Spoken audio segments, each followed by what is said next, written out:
All right, well, I think we're ready to go ahead and get started. Good morning.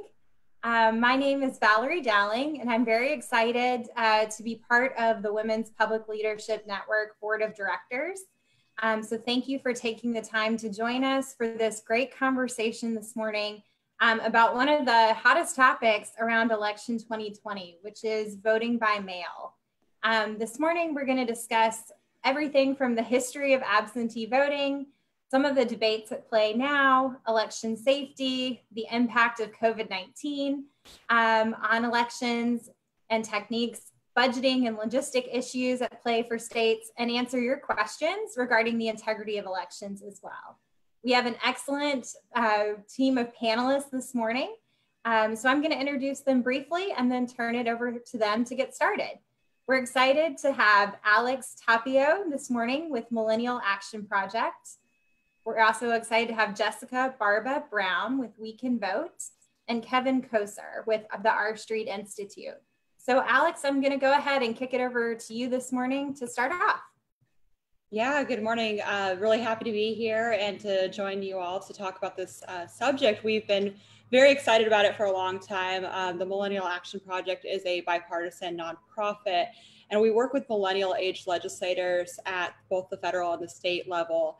And the idea behind the work that we do is really to bring together the next generation of leaders and help develop them and unite them on opportunities to work on policy that is more generationally focused and future focused than it is on a partisan basis. So we work to create some of those permission structures to talk about these issues that typically seem a little bit partisan and that typically make it hard for young legislators and legislators starting out to work across the aisle. We started on the congressional side, and then we scaled that model into what we call the State Future Caucus Network. And right now we're working with over a network of over 1,500 state legislators under the age of 45 in all 50 states. We have established 29 state future caucus networks or state future caucuses in 29 state legislatures, which is really great. And each one of these future caucuses is run and led by at least a bipartisan pair of co-chairs. So everyone has a bipartisan representation, either 4 co-chairs or 2 co-chairs. It's really up to them. And they are able to select the issues that are most important to them, that they want to work on, and issues that we think are important, but issues that they know that they can get bipartisan traction and momentum and that are most important to their state and their constituents. And for us, it's in our future caucuses, both the congressional and the state level, it's been really important to do and focus on democracy reform. So that's been something that we have really placed front and center. So when COVID hit, we were in a position to really scale up and build out our network and respond to the threat that COVID was going to pose to both the primary election and also the general election in the fall. And so beginning in March, we launched what we're calling our Peer Project, which is partnering to ensure election resiliency. And this started by just doing a listening tour of state legislators. We contacted and talked to and had conversations with legislators from across the country, around 100 state legislators across the aisle, across all kinds of rural divides, urban divides, all kinds of backgrounds, and really wanted to get their feedback about how do we make sure that the continuity of elections is protected and our elections are legitimate and that people have trust in the system. And so from that, we released our policy recommendations that really kind of, to summarize what they encompass, was really enabling the opportunity to improve vote by mail, number one, really expanding and supporting that apparatus, accommodating social distancing, and also just enhancing overall ballot security, and working with our state legislators to say what needs to be done in your state, and acknowledging the fact that a lot of these things and these changes don't necessarily happen at the state legislative level, and some of these fixes are administrative, and seeing how can our state legislators support that. And so we continue to work with our state legislators in our future caucuses and individually to really call on our states to take action to develop these realistic plans to support voting ahead of 2020.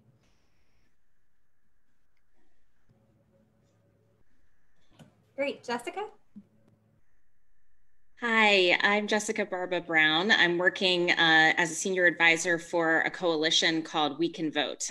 This is a nonpartisan coalition that has come together around the goal of ensuring our elections are safe and secure this year. I think everybody recognized as the pandemic was unfolding that we are not going to vote the same way this year, and we all need an extraordinary amount of cooperation to get this done so that we have a free and fair election and that we protect our health and the health of our communities. So we have everybody from civic engagement organizations to bipartisan elected officials supporting us, to corporations like Microsoft, which has come on board, as well as public health associations. And I'll talk in a second about the work that we're doing with them. But our goal really here is, first of all, to make sure that people know how to vote. The rules are changing rapidly. For some states, as you know, in their primaries, they had rules changing up to the night before election night. So we want to give voters really accurate and clear information about just what are the laws in their state? How can they vote? We are monitoring this around the clock because it is changing so quickly, and we want to give voters really clear, succinct guidance on that.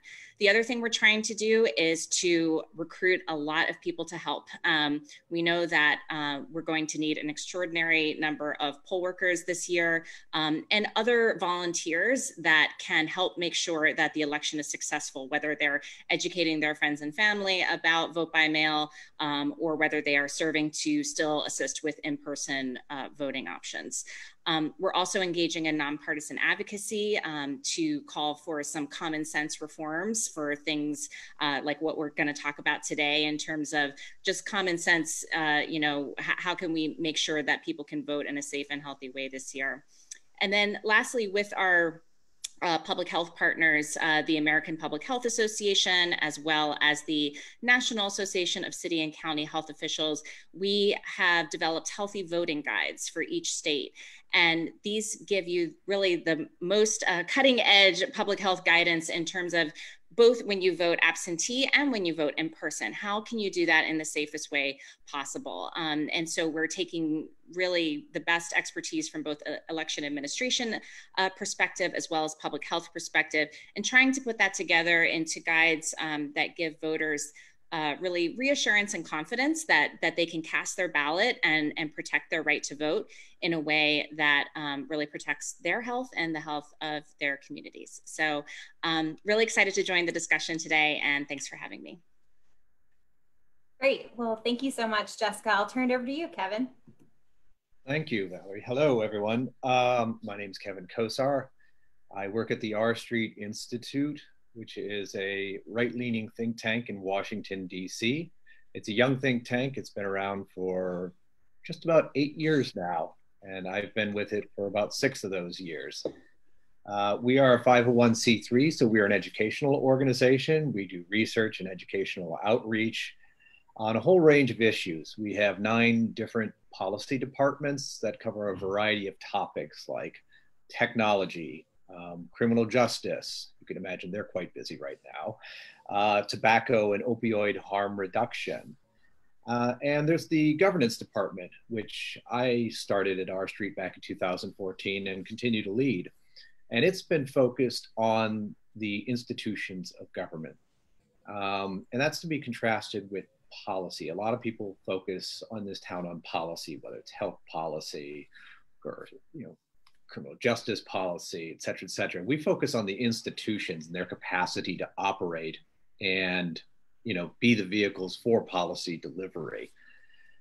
I came to the issue of voting by mail in a personal and kind of a professional way. On a personal level, I've voted by mail for about 10 years. And I did it as a matter of personal convenience. One of my duties as a parent was shepherding all 4 children to their various daycares and schools each morning and to picking them up. Made for a very complicated calendar along with full-time work. And when it came time to dealing with primaries and general elections, my head nearly exploded. And I thought, I'm going to see if I can just vote absentee. And then after I started it, what I came to realize is that I was voting better because I could sit down at my dining room table and flip through the guide, read the issues, and say, I don't know what this local resolution is about. And then I could go online and I could think about it. I could ask my wife and I could talk to people. And then I could cast my ballot when I was ready, as opposed to coming into a voting booth all harried after trying to drop off kids and negotiate, and my phone's blowing up from my boss, and staring at a ballot and trying to just poke out holes very quickly and move on. It's also the case professionally that I have worked on the issue of postal policy since 2003. I started doing that at the Congressional Research Service, a nonpartisan agency inside the Library of Congress, and I've carried that work forward to this day. So it's a combination of the personal and the interest in the postal, which has kind of led me to the interest in voting by mail, which I think is just an issue that's absolutely cresting and is going to be so important to having a successful, legitimate election this autumn. Great. Well, I know that you're all three going to present some really valuable perspective on this conversation. So I'm going to start a little bit with some of the kind of introductory questions that might exist for some people who are just starting to tune in to this conversation. And so first off, I'm going to start with you, Kevin, and would love for any of our other panelists to join in as well. But I want to ask, is there a difference between absentee ballots and mail-in ballots?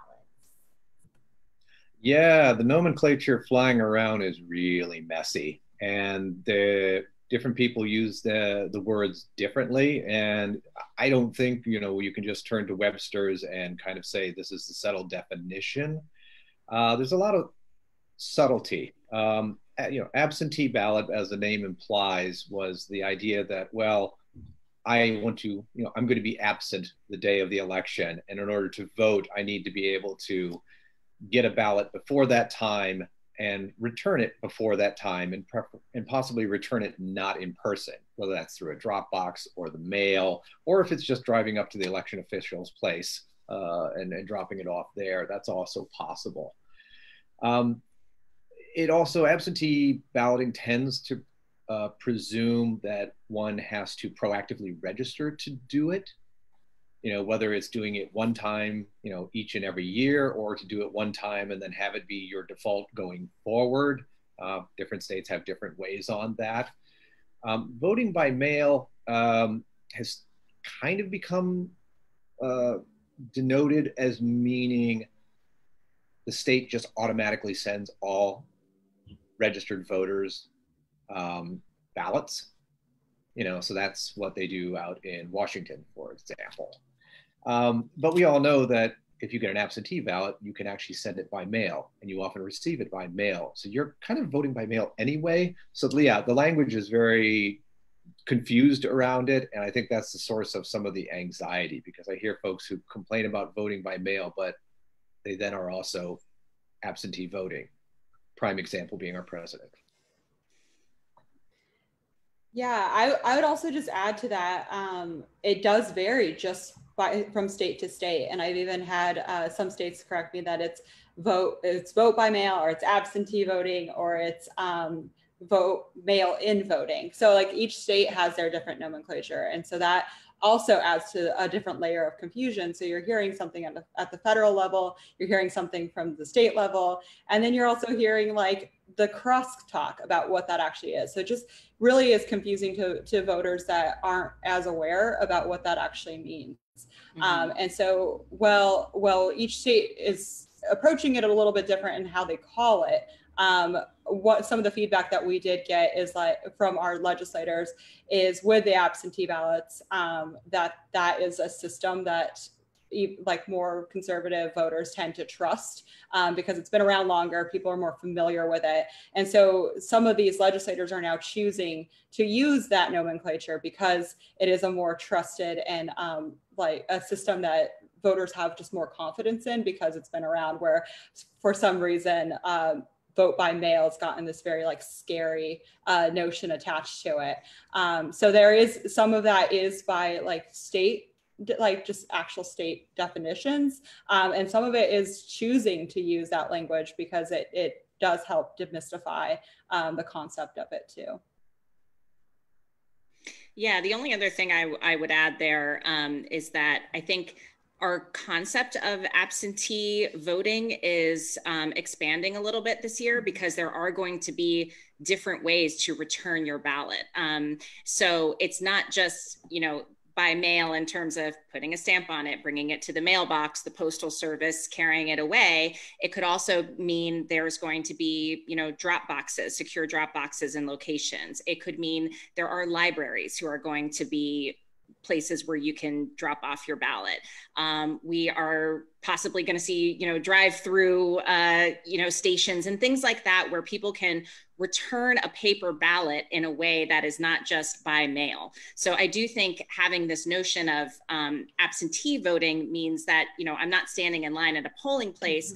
I have a paper ballot and I'm going to return it through very different means. And when we're talking about, a nation as diverse as ours, we have to remember that we have, tribal lands that don't have regular, reliable access to postal service. We have, we have blizzards. We have, there's weather concerns. There's things that are going to happen that require that we need a lot of ways. And I think the local election officials are the people that know best how to make sure that their voters can vote. And so, whether that is more drop boxes or whether that is, having some of these other options, I think the point is that we need to a little bit expand the way that we think about absentee voting this year, because it's not just going to be by mail. Great. So I think we've had a pretty interesting introduction to, some of the terms used and the differences between absentee ballots and mail-in ballots. I want to just open this up to anyone who'd like to comment on what are the different rules surrounding these types of voting and how do they vary state by state? I know some states have more of a tradition of doing this type of more experience with this type of voting. And just curious if you're seeing that start to change as more states are looking at expanding the options this cycle. Oh yeah, it's, an elections expert said to me not too long ago that America is a nation that doesn't have an election. It has 10,000 elections. And yeah, the diversity is kind of stunning as to how elections are administered. So it's really kind of hard to kind of characterize how we do elections here, but I like to think about it in kind of broad categories. Like there's election day voting and there's non-election day voting, which would constitute early voting, but it also would constitute kind of the allowance of ballots to be counted that have been received after election day. There's the mode of return. Does it have to be cast at a ballot box or can it be done through some other manner? For example, there are places now looking to use drive-up voting. Probably wouldn't work good in a dense place like New York City, but in a very rural area where everybody has a car or vehicle of some sort, driving up may make sense. Casting votes by mail, another way. There's the issue of how do you get your ballot? Is it, a vote by mail state where it's sent to you by default so long as you are registered, or is it something that you as a citizen have to actively take steps to do? And in that latter area, you are seeing some real movement, I should say, in this country where, some states, you just have to provide a request to get an absentee ballot. Other states, you have to have a request and an excuse that's deemed legally valid. And what counts as a legal excuse varies all over the place, as do the sort of hoops you have to jump to. Oklahoma, for example, they had a lawsuit not too long ago that struck down the demand that if you want an absentee ballot, you have to go see a notary. A little tricky to do during COVID. So the court struck that down. Then the legislature came back and said, okay, fine, you don't have to go to a notary if you can't do that, but we're changing the law. So we're going to say you have to send a photocopy of your ID with your request. So there's a whole lot of action going on, and it kind of falls within various categories about how do you get access to your ballot? How does your ballot get to you? What are the modes of return? And what's the timing by which that ballot can be received and deposited. Yeah, I think that, one important thing to keep in mind here, as Kevin said earlier, is that absentee voting has happened, in every state for decades and decades, the way that we're talking about, mail-in voting now. But the rules around, is COVID an excuse to be able to vote absentee, that is what we're seeing really rapidly change, right? And so a lot of states moved very quickly, especially states that were having primaries in, April, May, and June, either to reschedule their primary or to quickly say, okay, COVID is a valid excuse. You can vote absentee this way. We as the state are either going to proactively mail you your absentee request, mail you your ballot, depending on the state, or, you can go ahead and request it, but, please use, this as an excuse. Other states are still really wrestling with that. Texas has a number of lawsuits right now that are being appealed and going through lower courts and higher courts to say, is COVID a valid excuse for voting absentee this year? And so the rapid way that this is changing, it also leaves election officials a bit, hanging in the balance, because they need to plan for how, there are real supply chain issues when you're talking about mail voting that election officials need to plan for. Printing is not something you can do kind of instantaneously. You have to work many, many weeks and months ahead of time to make sure, do you have the right, paper? Is it the right, size? How are we going to print this many envelopes? How are we going to mail them? And so the longer the decisions about what is allowed or not allowed continue to go on, the worse position that puts our local election officials. And I think that's why, we really need some of these common sense reforms to just give people that guidance. I think, local election officials and community groups are really smart and can figure it out. But this not knowing and the confusion and the lack of clarity around it, I think is putting everybody in a bad position. We need people to come up with their plans right now in terms of how we're going to vote in November. And so we do need to come to this clarity very quickly.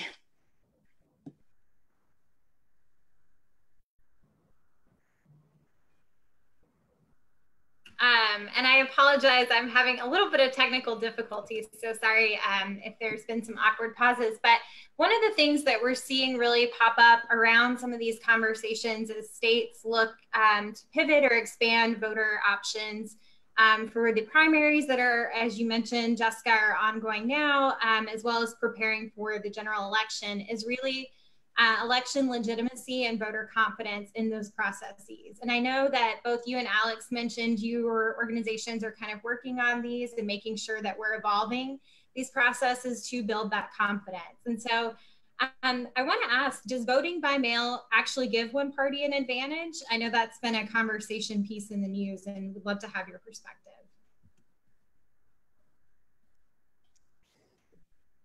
Alex, so do Alex, you want to? I'll kick it to you, No. maybe. No, I was going to let Jessica go ahead and answer it from that side. But we have seen that it isn't a partisan issue, and it really does not statistically benefit one party over the other. Ironically, even as late as the primary in Pennsylvania, the RNC was sending out voter flyers to voters saying, vote by mail, it is safe, we want you to do this, this is how we want you to participate. And then all of a sudden the narrative shift. And so I think it's really important to continue to educate voters and to get out there and have their local officials and their local legislators and their local elected members to share with them that this is not something that they need to mistrust.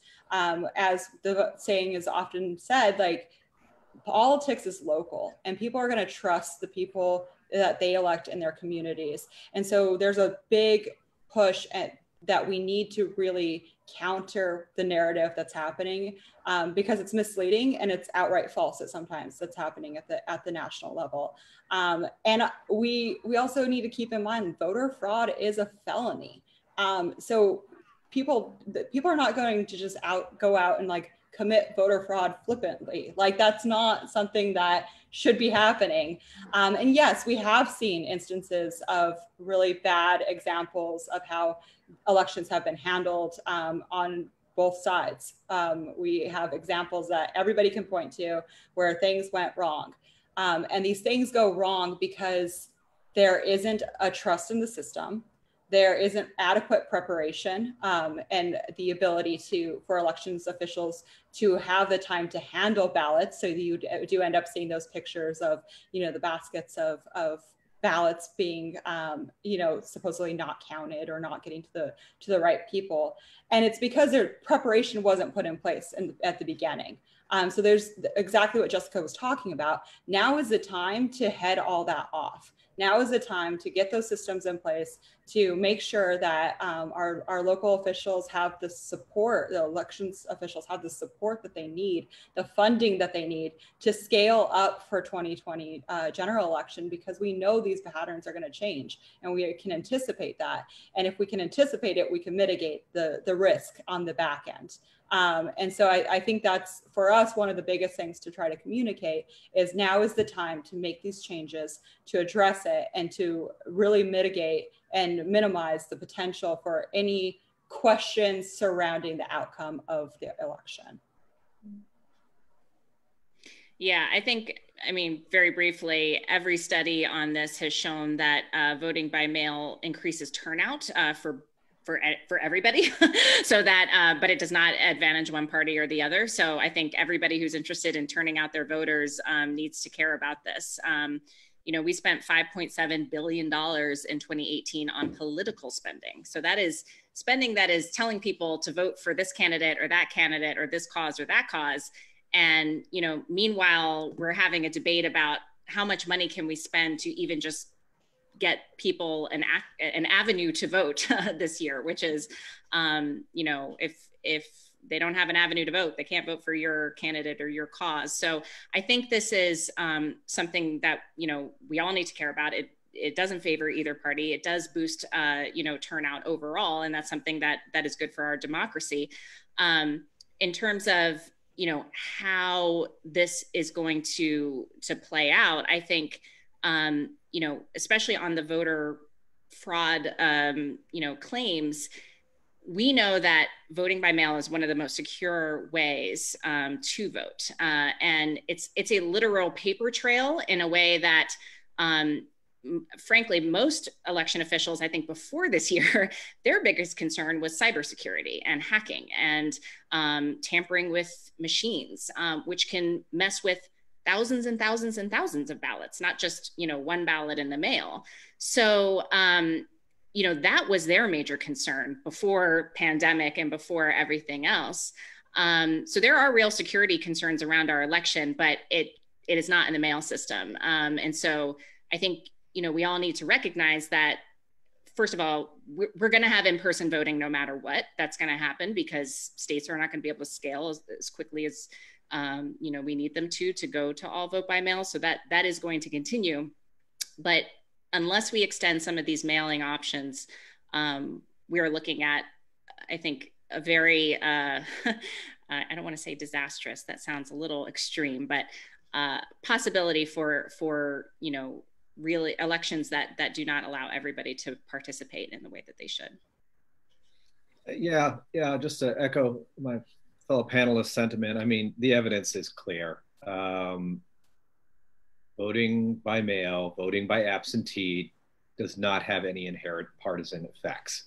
It's like any other sort of voting. Turnout is what matters.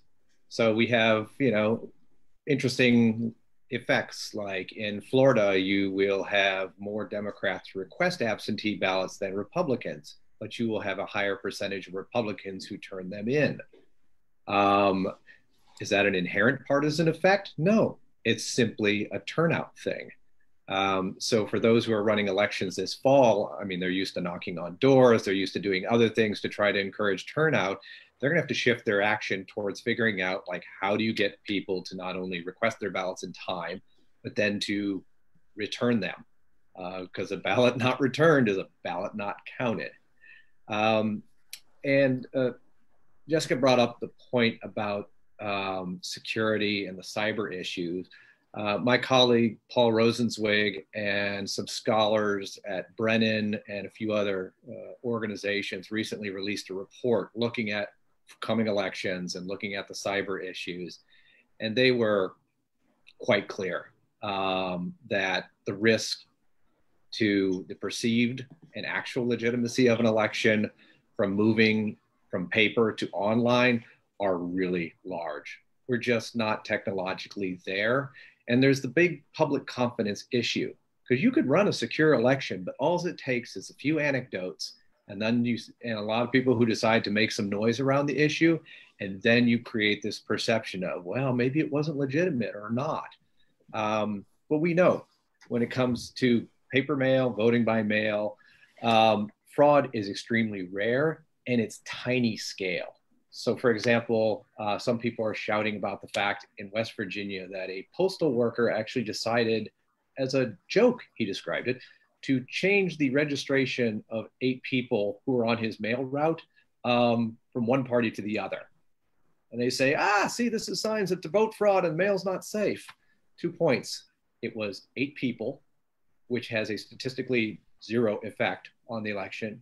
And second, he was caught, thanks to the paper trail and thanks to the security in place. So it had no effect.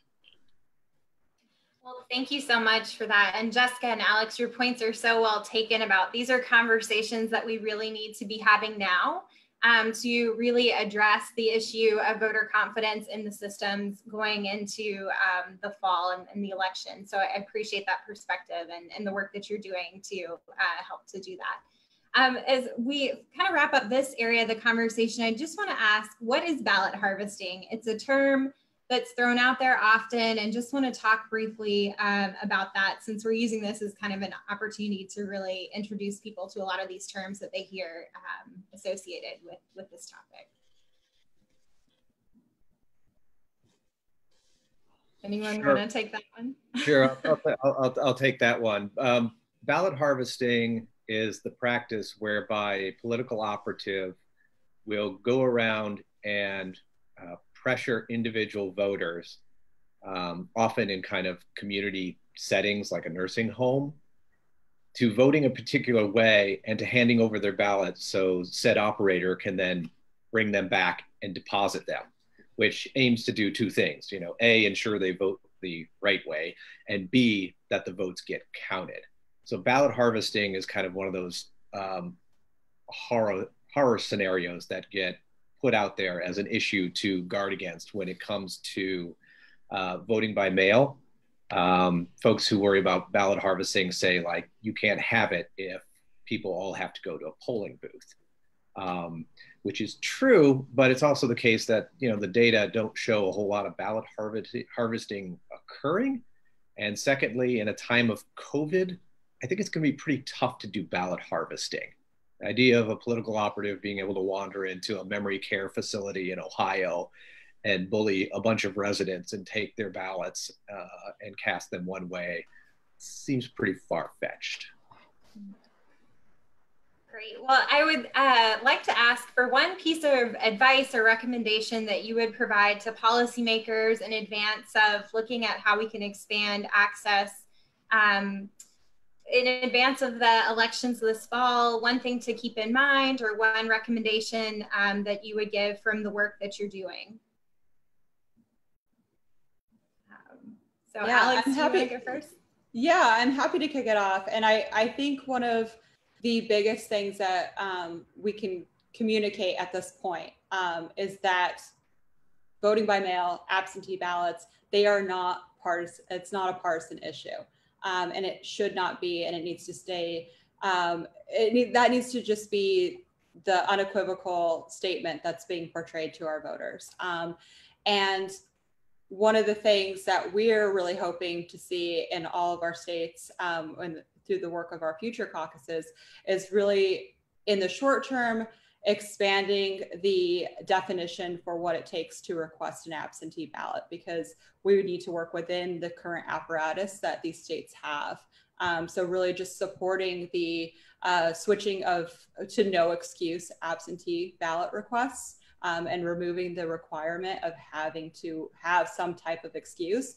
And if states can't necessarily do that based on the way their systems are set up, they can at least declare COVID a valid excuse. And so that's something that we're trying to really communicate and work with our legislators to understand that this is, sometimes you just have to work within the system and the time frame that you have. We're having a lot of issues with legislatures not being able to convene safely at this point, and not having the technology or the social distancing capabilities to even convene to talk about some really pressing issues, including now fiscal crises that their budgets are facing due to the pandemic.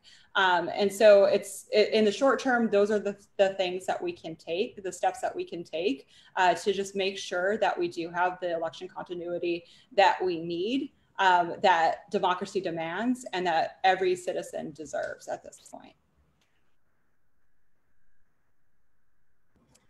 I can follow that because I agree with everything Alex just said. And I would say our big ask to policymakers right now is to have a plan. We really need to prepare right now. We really need to be talking with all kinds of other sectors and institutions to work together to solve this problem. This is going to be, I think, a real test of our country in many ways. We have obviously greater partisan divide. We have greater information divide now. I really, still believe that we can have a free and fair election if we really, focus on what matters, which is protecting every eligible American's right to vote. That is the fundamental issue of what we're talking about here. We all agree on it. Let's put down, some of the differences and have a plan and work together to make it happen. In order to do that, we have to have more federal support. The $400 million that was allocated in the last relief package is, it's a down payment, but it's not going to get us to where we need in order to implement a lot of these changes. And as I said before, even with the extension of mail and absentee voting, we still will need in-person voting, and we are going to need to staff that in a way that we have never done that before. And so it is critical that we are all keeping our eye on the resources that are going to be needed to execute both mail and in-person voting in a pandemic. It is no small thing, but I believe that we can do it with planning, with preparation, and with cooperation. Great.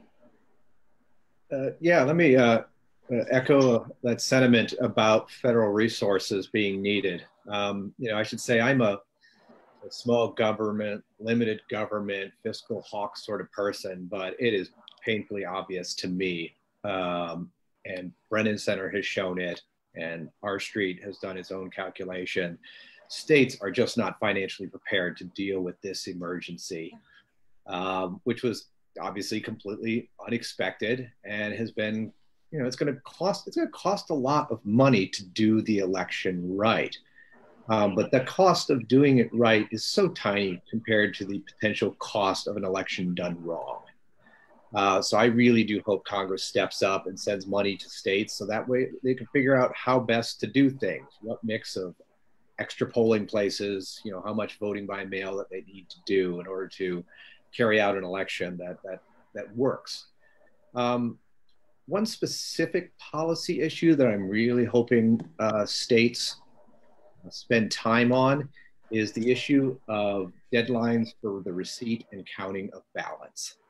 The Postal Service is very dependable, but we've already seen small instances where ballots did not arrive in a timely manner. And, the number of ballots flowing in this autumn is going to be beyond what we've ever seen before. I mean, one small example we saw just this week is in Indiana, the absentee ballots were 15 times as high as previous primary. That's a lot of mail coming through a system, and it could hit choke points. And so, elections officials, politicians, and the public all need to be in the know about what's the deadline for the ballots and how to deal with weird things that could happen. Like, what if a postal truck just breaks down in a remote area and the ballots don't get there until 4 hours later? Do we throw those out and deny suffrage?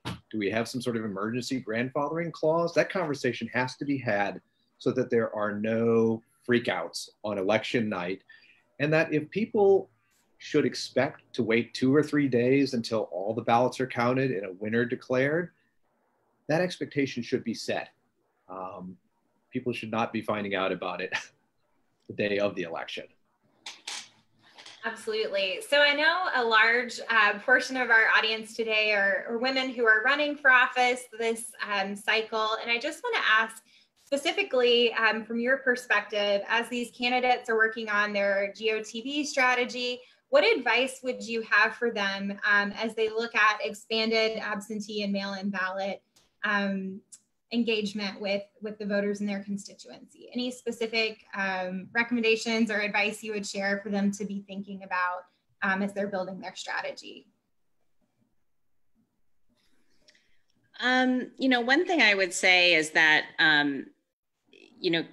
campaigns are always looking for, okay, how do I move somebody to a, vote in the bank so that I don't have to worry about contacting them, right? Because you spend resources to contact voters that are likely, but not, in the bank.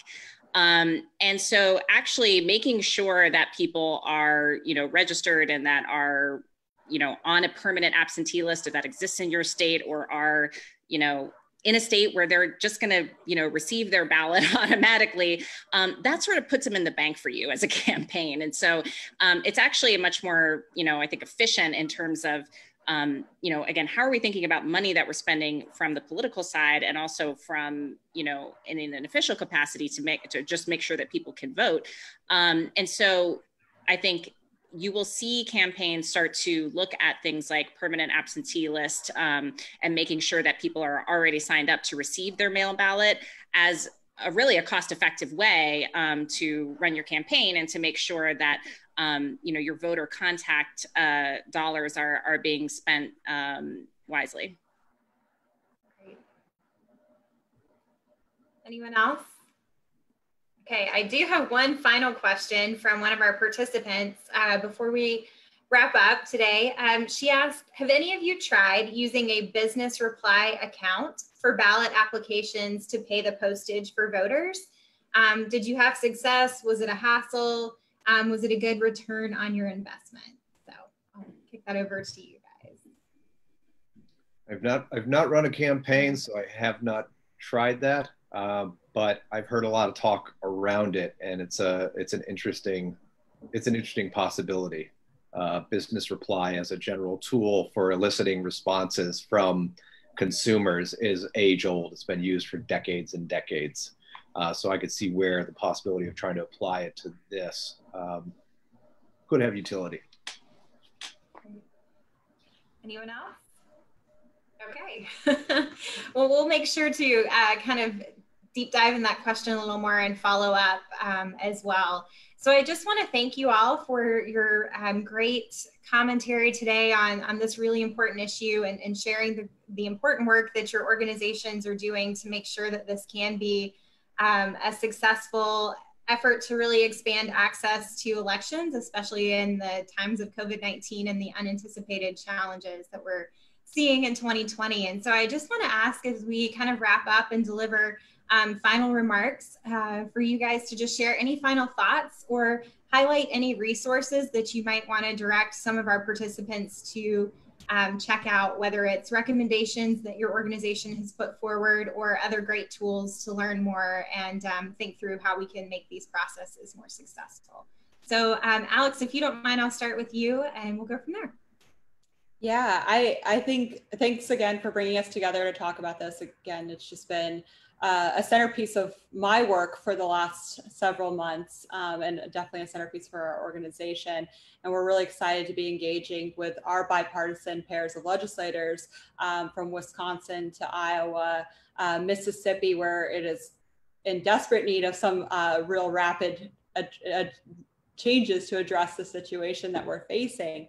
And so we're really proud of our state legislators and our young state legislators for stepping up and really taking it upon themselves to work together to educate voters. And I think, you know, that's one of the most important roles that some of our electeds can do right now. Is just really, democracy is a team sport. Democracy is working, it only works by participation.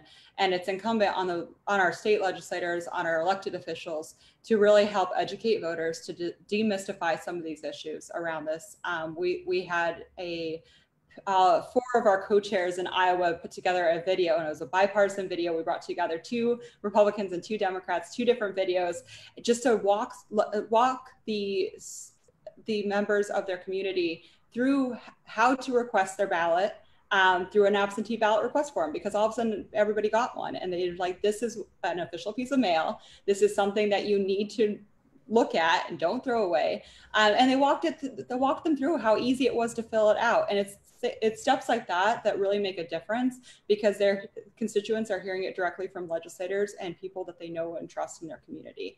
So I think those are really great moments for elected officials to step up. Additionally, we need to partner with other organizations and community organizations to really help get out the message of what these changes are, and help voters feel confident that this is something that they can trust and put a lot of faith in, not only in the system, but in the eventual results, because that's how democracy works. If people don't trust the results of an election, then there's a whole host of other issues. So I think it's just really important to keep the voter education center. And the last thing I'll say is, you know, we're in very different times right now, and it's hard to ignore. Like we're the moment that we're dealing with all the protests and people wanting to be heard. They want their voices to be heard. And this is the one thing everyone's asking, like, what do we do? How do we get involved? How do we help? How do we, you know, be part of this moment? And my answer to that is you vote change. Like, you have to participate. And as an elected official, these people are wanting to be heard. The voice, the protests, the thousands and thousands of people gathering in the street, they want their voices to be heard. And that's what democracy is. That's what voting is. Voting is the voice of the people. And it is our job. It is everybody's job as a citizen, as an elected official, as a member of of our communities, to ensure that people's voices are heard. And that includes every day. It includes every primary. It includes all the way through election day. And so this is how we can participate. This is how we can help in this moment. Great, thanks, Alex. Kevin, we'll go with you, and then Jessica will give you the last word today. Yes.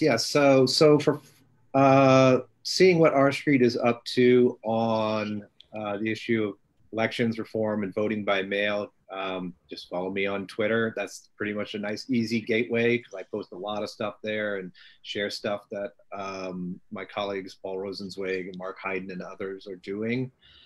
Yeah, and I would guess my final words would be to those who are running for public office and listening in, please assign the people power to study the rules for how to get ballots in your people's hand. There are so many traps along the way in some communities, and that is the first step. If you can't get those absentee ballots, then we're basically going to be putting people in a situation where, to support you, they may have to risk their health this autumn, and nobody wants that to come to be.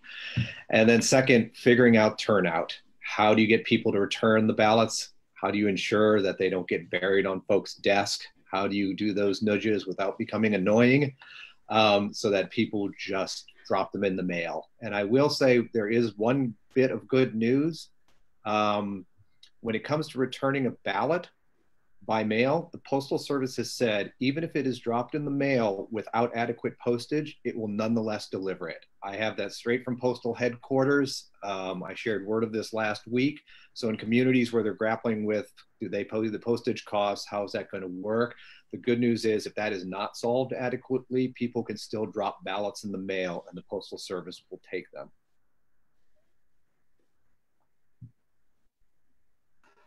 Jessica, we'll bounce it over to you. Great. Thanks so much for having me. Thank you, Alex and Kevin, for your perspectives. I really appreciated the insight that you all gave. I think, you know, this is an extraordinary year.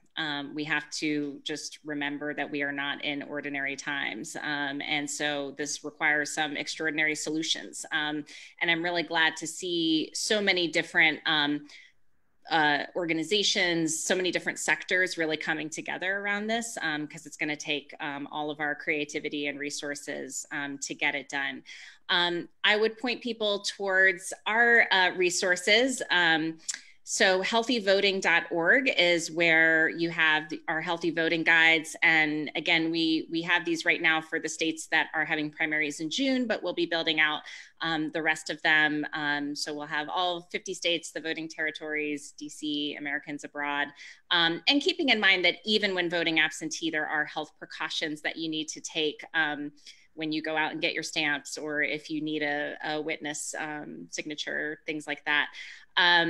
And also wecanvote.us is where we have our state-by-state guides for what are the voting rules in your state, how can you help, how can you sign up to be a volunteer this year, as well as common sense advocacy. We really need all of these pieces in order to make our election safe and secure this year. And so it's really incumbent on all of us to make sure that we're reaching out to all the voters that we know and that we have access to, so people know how to vote, and that we're supporting our local election officials in making sure that we can vote healthy and safe this year. Great. Well, thank you so much to all of our incredible panelists for your time and perspective today. We really appreciate you sharing that with Women's Public Leadership Network and our participants. And thank you to WPLN for creating the forum for this conversation. We hope you have a great afternoon. Great. Thank you.